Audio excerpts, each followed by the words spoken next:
എങ്ങനെയാണ് നെല്ലിക്ക വറുത്തിട്ട് അച്ചാർ ഉണ്ടാക്കണതെന്ന് നോക്കാം. ആദ്യമായിട്ട് ഒരു ചീനച്ചട്ടി ചൂടാക്കിയ ശേഷം അതിലേക്ക് നല്ലെണ്ണയാണ് ഒഴിച്ചു കൊടുക്കണേ. അതിലേക്ക് നമുക്ക് വറുക്കാൻ ആവശ്യത്തിനുള്ള അച്ചാറിടാനുള്ള നെല്ലിക്ക ഇട്ട് കൊടുക്കുക. ഈ നെല്ലിക്ക നന്നായിട്ട് ഇനി വറുത്തെടുക്കണം.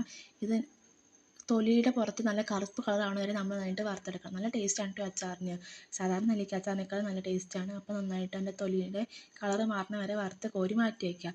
ഇനി അതേ എണ്ണയിലേക്ക് നമുക്ക് കടുക് ഇട്ട് പൊട്ടിച്ച ശേഷം ആവശ്യത്തിന് വേണ്ട വെളുത്തുള്ളി, അതുപോലെ തന്നെ ആ വെളുത്തുള്ളി ഒന്ന് വാടി വരുമ്പോൾ നമുക്ക് ആവശ്യമുണ്ട് ഇഞ്ചി, അതുപോലെ തന്നെ പച്ചമുളകാണ് നമ്മൾ ഇട്ട് കൊടുക്കുന്നത്.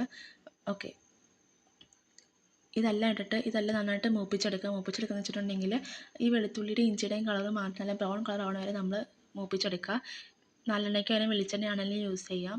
അച്ചാർ കുറേ നാൾ കേടുകൂടാതിരിക്കാനാണ് നമ്മൾ നല്ലെണ്ണ യൂസ് ചെയ്യുന്നത്. ഇനി അതിനകത്ത് നമ്മൾ കറിവേപ്പിലയാണ് ഇട്ട് കൊടുത്തേക്കുന്നത്.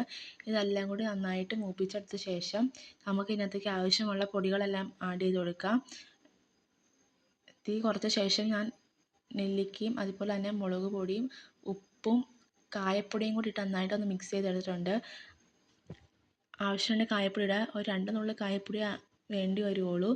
ഇതെല്ലാം ഇട്ട് നന്നായിട്ട് മിക്സ് ചെയ്യുക. ഇതിനകത്ത് നമ്മൾ വെള്ളമൊന്നും ചേർക്കണില്ല. നമ്മുടെ രുചികരമായിട്ടുള്ള നെല്ലിക്ക കറുപ്പിച്ച അച്ചാർ റെഡി ആയിട്ടുണ്ട്.